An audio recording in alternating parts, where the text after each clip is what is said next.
Welcome to Teamfight Takes, the TFT podcast with hot takes and even hotter breakfast that Kai Watanabe is chewing on. I'm your host, Subzeroark, and your other host is there eating a breakfast bagel because he's walking here. How's it going, Kai?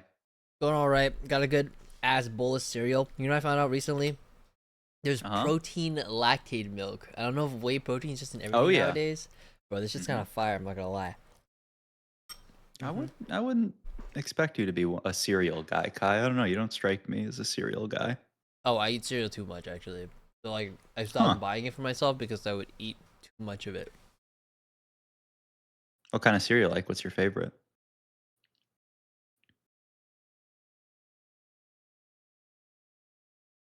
Honey Nut Cheerios. I'm not even Why did kidding. that take? Why did that take so long? Cause I had to think about it. There's choices. There's Frosted Flakes. Nut Cheerios. Mm-hmm. Fruit Loops is kind of mid. It's still good Mm-hmm. though. So I always eat it. Cocoa Pebbles kind of okay. We're getting off topic. Anyways, point is, I'm a huge cereal guy, but I would binge eat cereal, so it's like that's why I don't buy it anymore. But anyways, let's go into the takes today. Looks like we got a couple interesting ones. They're always interesting, Kai, right? First one, here's a good. I'm just kidding. Uh, here's a good take. I don't know if you want to do this. Why would you write it like this?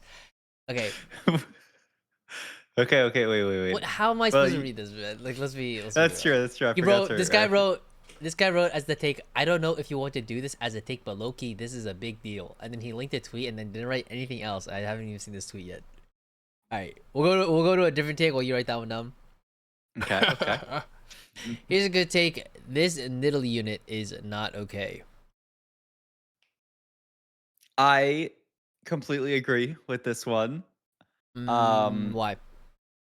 okay, so this in some ways is linked to Project PBE actually, where I I have been watching a lot of VODs from Go Booster because he is very, very high ranked, hovering like rank 2, rank 3 on the Project PBE ladder. So I've been looking a lot at his match history, a lot at Kai Wang's match history as well, and it's just like every single game that these guys are playing for cost is like a Nidalee game. It's like reroll and then it's Nidalee. And I feel like that is just like absolutely dwarfing the other four cost reroll lines. She does so much damage, but it's spread out in such a weird way where like she does a lot of single target damage to the front line. And I'm talking about AP Nidalee specifically. Really haven't seen like almost any AD Nidalee, which is also kind of an issue in itself. You want there to be a good mix.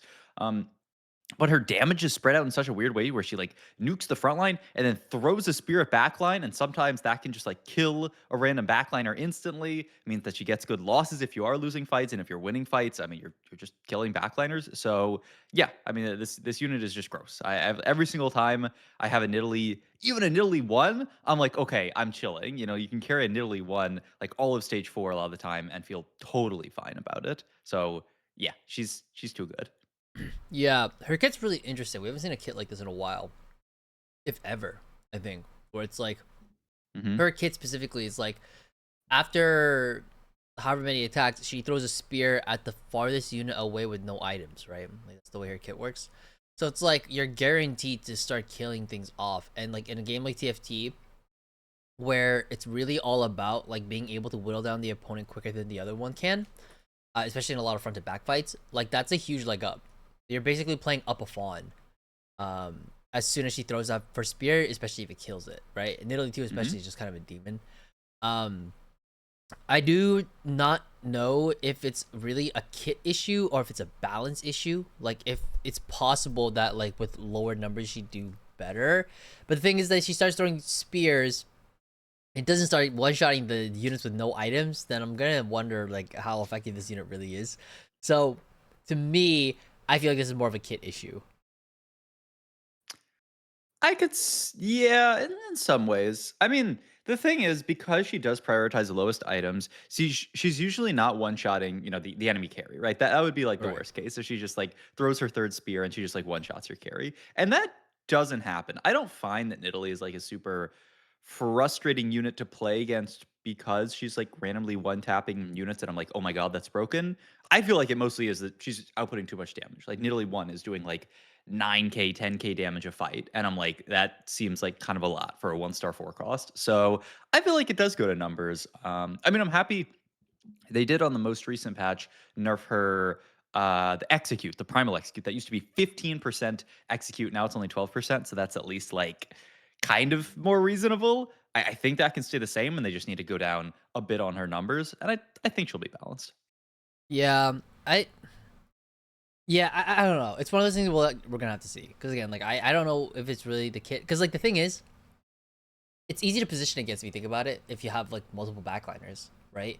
Because if Hmm. you have like multiple backline units that have no items, then it's like okay, cool. Then put the important one, like a Kog'Maw, in the middle. That way, like it doesn't get hit. I will say Hmm. though, if you don't have that many backline units, though, it does feel really bad. Where Nidalee will just like kill your Kog'Maw, and it's just like, bro, that was my source of shred. So it's like that feels pretty bad. I'm not gonna lie, but it doesn't happen often enough that I would immediately want to rework a kit. So yeah, we're gonna have to see. I do agree though; she's really, really strong. I think Nidalee Morg at the time of recording, Nidalee Morgana is probably one of the strongest four cost lines right now. Outside of Yep. Zyra, it's like Zyra Soraka. Hmm. So to my understanding, those are the two big ones at the moment, both AP. But yeah, I think we're gonna have to wait and see. Cool. All right. Here's next one. Here's a good take. Artifact balance needs a lot of work right now. Okay, so I completely agree with this. I will say, in other realms, I've been pretty happy with the balance going so far in this set. I mean, we talked about four costs and just now in Italy, and she needs to come down a bit. But like a lot of the other balance has been pretty good. They've been balancing a lot of the wisps pretty well, balancing augments pretty well. But artifacts definitely feels like a sore spot right now. At kind of both ends of the spectrum. It feels like there are a few really, really, really strong artifacts and almost like a class of artifacts that are strong, and then a few that are just like, what is going on? So I feel like for a lot of the melee carries this set, just a lot of the rapid fire cannons of the world, Hellfire hatchets, they re-added onto Fishbone's, the range extension. So now this is like another like range extender we have. Throw that stuff onto like a Master Yi, onto like a Rengar, and you're just like absolutely going crazy. And I'm mentioning like half of them. There's way more. And then on the other side, um, Silvermere Dawn, they just like chunked off a bunch of the resists from this, so it's not really supposed to be a tank artifact anymore, I guess, but it also kind of sucks on most of the melee units because like how are you generating mana if you're not auto attacking? And so it's like this one is not great. Uh Death's Defiance is like maybe bugged. I've heard people talk about bugs with it. I know every single time I look in the stats, it looks like really, really, really bad on like every unit. And I think it's because it's like bugged in some way, but that's another one that There doesn't feel very was good. there was an Mhm. executioner bug with it, but that they fixed it. Mhm. But basically, the idea was that if you had three or more executioner active, and the holder was using Death's Defiance, then what would end up happening is that I think the damage, you know how like it slows down the rate of damage over 4 seconds. Yep. Basically, it would double the rate at which you would take damage. I think Mhm. instead. So it was just you die faster with it. So that's why it was Yeah. so bad. They fixed it last Friday. We're recording this on Monday on the 17th. They fixed it last Friday, so it shouldn't be an issue anymore. But I also think that it's also one of those items that just isn't that good in general. So like that's also why the stats are like not that great on it. I don't know. The stats still look pretty bad. I would, sometimes they say a bug's fixed, and then like maybe it Ah needs yes, one like more little. The Lux doesn't change Yeah. her traits one. Oh my god, Y- they're like, oh yeah, this is all fixed. This is great. In case you didn't know, on the PBE, Lux was bugged where every other fight or something she would like change her traits. I don't know why. If she got switched on Pandora's bench, for example, she would also switch her traits, and then that would also like fuck things up. Now it's like the Pandora's one's still in the game, but every once in a while, if you bench the Lux and then you put it onto the field, it will change her traits. Although the trigger is still kind of like weird. I don't really know how it happens. I know I watched a CM player do it. I was like shit. So like I already flagged it to Riot, but like yeah, it's not great. Yeah. I mean, I think it's a little bit better. At least most Luxes aren't transforming every single round. The ones that I've seen recently, I haven't seen them transforming all the time. So not every single person is getting the Kurum clip where his voice is going so high that I didn't even know he could do that. So that's that's nice, I guess. But yeah, I mean, I don't know, take another look at the stats defiance stuff. Like it still looks really bad in the stats. And if it's completely bug fixed, great. Then like it needs some buffs. Like the numbers don't look good. But in What's general, the yeah, what's I the just what's the number right now? What's its AVP? I'm looking at stats on the last day on Meta TFT and says 4.65, Hmm. making it one of the worst artifacts. If I look at the last 2 days, it says 4.74. Like, if you look at the last 2 days, it says it's the worst artifact in the game. Which, if the stats are right, I know PB stats are kind of weird, but that would be, I mean, not great for an artifact that's usually supposed to be like a good thing. You're like spending an augment to get an artifact. Oh, and this is not even to talk about. Thank you for reminding me, Kai, without saying anything. About the Artifactinate Wisp, which it's really fun. I don't want them to remove it from the game, but like low key, they should remove it from the What game is the because like artifactinate augment it's the again? one where Or you charm? yeah, it's the one where you like it gets rid of 3 of your components and then you get an artifact Oh right. anvil. I think it's called Artifactinate. That one like I'm pretty sure it's just never going to be balanced. Like it's if you're in a spot where you get like a 5 item opener, so then you get to take Artifactinate, get an item, and then you still have another item on top of it, and say you already have like a Rengar or a Master Yi or something. Like it just is disgusting. So like I'm pretty sure that's never gonna be balanced, but it's one of those things where it's like it's really fun. So I don't know if I want them to remove it from the game, but like they're I would predict that that charm is going to be either removed or I guess they could like make it cost some gold on top of that, but then like once again it If becomes they like cost some less gold on fun. top of that, I don't know if that's clickable anymore. Right, yeah, Because that's the gold mhm. is a huge, even if it's just like 2 gold, that's a Yeah, huge tax in the early game. So mhm. I do agree that the artifact balance needs work. I don't know if it needs a lot of work. The thing is that they're trying to make the artifacts, like they had said previously, like it's supposed to be this identity shaping item. Like it's supposed to be an item that's not supposed to be used for multiple carries across the board. It's really just for these niche cases. And I do think, obviously, balance is always going to be a part of the conversation, but I do think that the meta just isn't solved. So there's probably a lot of different like artifacts that could use some buffs, but their actual use case probably just isn't known yet, right? There's probably like this one artifact that comes to mind, like Talisman of Ascension. I just don't see a world where this is ever a good artifact, just because for it to do well, your frontline needs to survive for 22 seconds, and the game is balanced in a way where like most frontlines fall down within 15 seconds.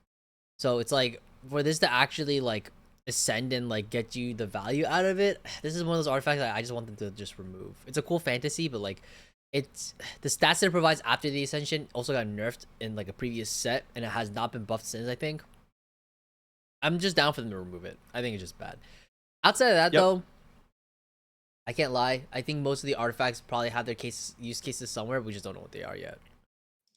But like I don't know. I think we're enough into the set at this point that like we know what the use case is for a lot of these, and like sometimes it just sucks. Like Silvermirror Dawn, like I mean, actually, I don't know what the use case for this one's supposed to be anymore There you go. because like before it made a lot of sense as a tank artifact, but like I don't think they want it to be a tank artifact. But like, how can it not be a tank artifact if it makes it so you can't generate mana anymore because it makes it so you have like basically no attack speed? Like this basically has to be like a this plus like blue buff check or something like that. I don't know. It doesn't make sense to me.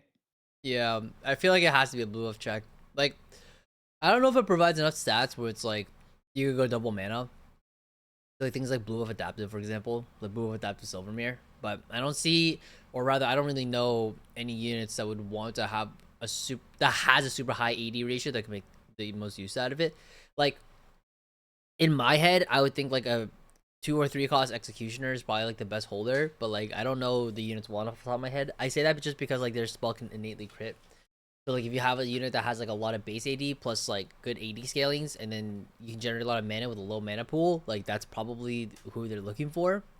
It just I don't know what that unit would look like or like what that would do. And then that being said, even if that was the case, it'd have to ideally do AoE instead of single target, because if it does AoE, then or if it does single target, then it's gonna be too slow, and it's just gonna be a bad unit like later down as the game progresses, because there's too many things to clear. So I do agree it's probably not great, but there might be something. I don't know. I don't know. Yeah, we'll see. All right, Next one. Here's a good take. This new interview with the TFT devs makes me even more optimistic about the future of TFT. And linked is the S18 is unreal interview with Riot Whitrock and Gina. I think that says Hope. I'm not entirely sure. The rest of the thumbnail's cut off, but this was a interview done with the Roll Down, which is it's probably like the podcast right now in the TFT scene, right? It's the one with Gangly with Well, CLE. I mean, second to Teamfight takes, but Well, yeah. you're right. You're right. Um, I think I mean they do a very good job. Shout out to them. Gangly and CLE. I know they're good guys. Uh, I haven't watched it yet, so let's hear it from you. What do you think? Well, why don't you just watch the whole like 1 hour podcast, and then we'll just do you reacting to the whole 1 hour Hello, everyone, and podcast right welcome to now, the and Roll then we Down, the can kind TFT. of talk, and that won't take too much time, I think. No, so yeah, they did this podcast with Witty, who's like more on the kind of like um game design side of it, and then yeah, Gina Hope, who is a lot more on like the Unreal like side, the whole transition to that. There are a few like big pieces of information that came out of this. I feel like one of the biggest ones is just the vibe of it, which is a very like indefinite thing, but like they seem quite positive about it. They seem quite excited about it. This is not, like I think Gangly. They talked a little bit after the interview, and Gangly was like, "I was kind of expecting to go into this having it be like damage control, like, yeah, I know this is rough, but like it's gonna be okay, guys. It's gonna be all right. But like it's not really the vibe that came across. The vibe that came across is like we're really excited for this stuff.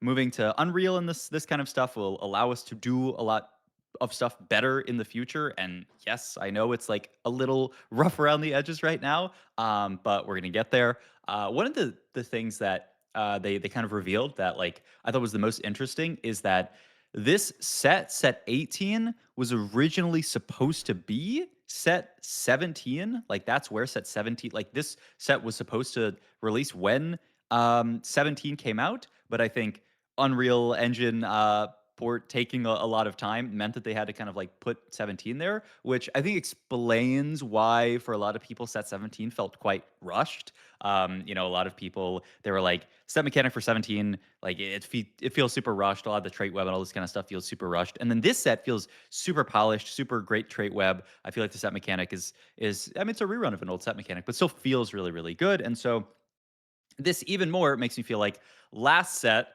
which a lot of people were like, is this like what TFT is going to look like? Like what last set is going to look like? Because people did not like last set very much. And I think the answer is no. Like that was a very weird situation where they had to kind of like push a set out with limited time, with very limited resources. And I think sets like 18, especially design wise, are the future of TFT. This like really nice trait web, just a very beautiful visually set. And so I think the future of TFT is bright based on this interview. Interesting. So I have no take because I did not watch the video. It's an hour long. I ain't got time for that. I will say though, I think Whitrock is I can see like it on the backside of things a little bit more than the average person, just because I am working on Project BB. So it's like I can see a lot of the bug fixes going through and like which devs are like on it. I know Whitrock is like really, really investigative. Like he is huge in like trying to figure out like he's watching so many different streams. He's trying to figure out like what's going on with like this bug or that bug or like whatever. Like there's a Karma visual bug because he was on my stream and we saw that like Karma's visual bug or visual spell was not visible. It was invisible if you are playing on a lower resolution. So I'm pretty sure that's gonna get fixed at some point. But that being said though, like I can tell like the team's like super devoted into this one. And they're clearly like pushing hard to make sure that this comes out nicely. So like for example, on the TFT on the PvE client right now, there was one thing that really bothered me, which was when you are not doing anything, and sometimes what you do is that you shuffle your units on your bench because it's like a way of thinking, right? And when you used to do it 2 weeks ago, it felt so bad. I could not do it at all, and it actually agitated me quite a bit. Now it actually feels really good. Like the client actually genuinely feels like the old client now. There isn't too much that feels janky. There's still some parts. I think scouting still feels a bit odd, and like sometimes you'll scout and like someone's augments are missing. That's not great. But like the feel is slowly improving. So I do think that like as soon as we get there, like things are gonna look a lot better. Yeah, no, I agree. I mean, the biggest question at this point in terms of like that kind of stuff is just like how much can they get done ahead of the release of the set, because they're not gonna be able to fix everything. They've acknowledged this, and so the question is like how much stuff is gonna get fixed by then. I just I'm a TFT optimist in all things. The only thing that is a slight worry in the back of my head is like if they can get if they can fix all of these like big bad bugs. Like I don't know if you've had the bug recently where you win the game and then the game says that you went second. Oh, that's just a That visual bug. Yes, and it's just a visual bug, right? The API, I submitted a ticket onto into Project PV because I was like, oh, it made me go second even though I won. And then I checked the bot and the bot scraped and I went first. So like that won't even like affect LP gains, I guess, once we go live. But it almost doesn't matter. Oh well, it straight up doesn't matter. That's a bad visual bug to have in the game. If somebody queues up their first game of set 18, they go first and the game says they go second, that is going to piss a lot of people off. And so even something like that, which is, just a visual bug, is I would be worried if we went to live and that bug still existed. So that's my biggest question mark going into this set. But even if it's a little rocky going into this set release, I do think just like set 19 onwards, like I think they're laying a really really nice foundation right now, and you know. Also, the fact that we are just going in on a set that people like the trait web a lot, people like the theme a lot, people like the set mechanic a lot. I think that will also do a lot of heavy lifting as far as like this set. And then from here on out, we're about to be hitting the best TFT set of all time every single set, which I mean, we were at before, but now we're going to be super at. Yeah. No, I mean, I'm gonna say this is gonna be one of those sets that's gonna be like, I think it's gonna be a really solid one. Rocky start, but it's gonna be a memorable one. This is one I think a lot of people are gonna lock in for. Sure. It's such a good. Everything about it is good on paper. It just needs to feel good and work. It's the only. That's actually it's crazy. Those are like the only two, and the balance. Obviously, the balance. Well, like, I think this will be a good set to remember. Sure. Hmm. Cool. All right. Let's go to the. I don't know if I want to do this one. Go to this last take here, which you still have not. You've had I did. half an No, hour to. I put it at the bottom. It's at the Oh, bottom. okay, got it. All right. Here's. It Here's a good take. Riot releasing a golden spatula chibi is a huge deal for cosmetics. Giga agree. Coughing baby versus hydrogen bomb agree. Oh my god, what a cool! And I'm so excited to talk about this, and I know you are too, Kai Watanabe. Mm-hmm. This is, I will admit, if we can see more of these happening down the line, this is a huge thing to say. There's been so many incredible cosmetics from the Golden Spatula that we just haven't been able to see in the main game because of the client.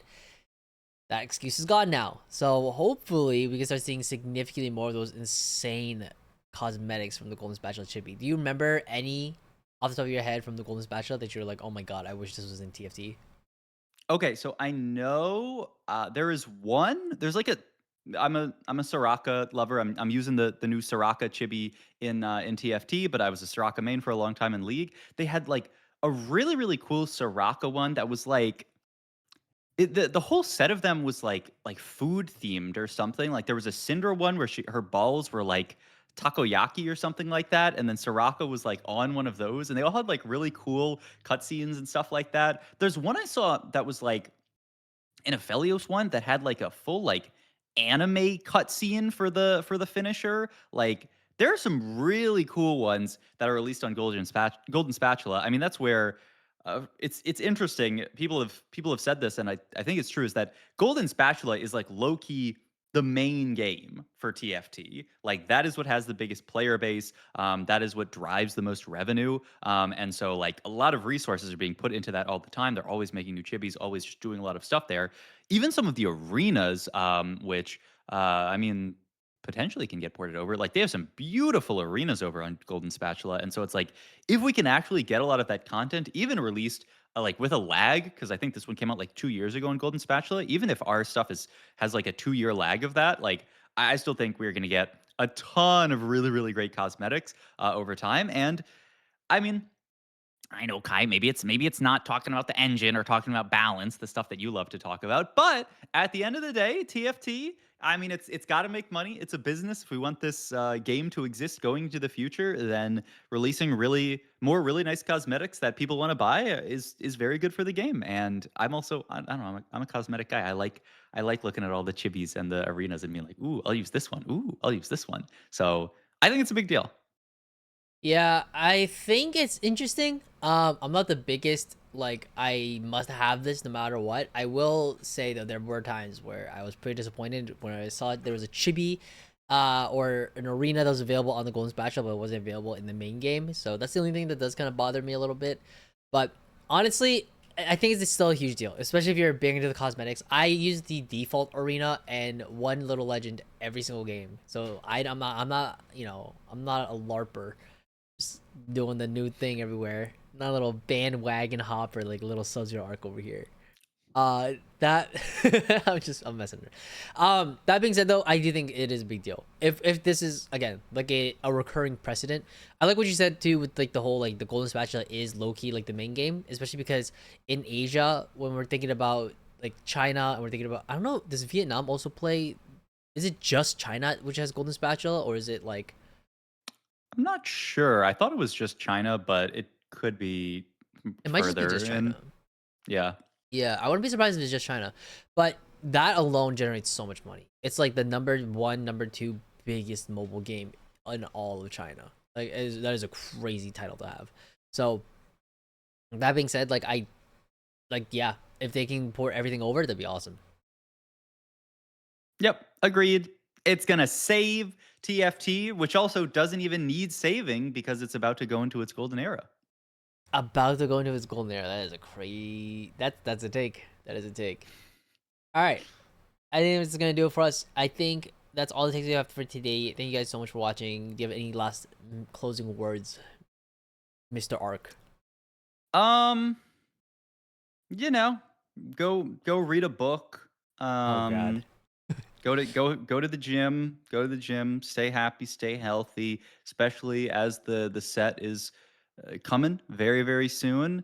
Gotta make sure healthy body. Get some sleep. Call your dad. And yeah, that's all I got. Okay. All right. I think that's gonna be it for this episode. Take care, guys. Later.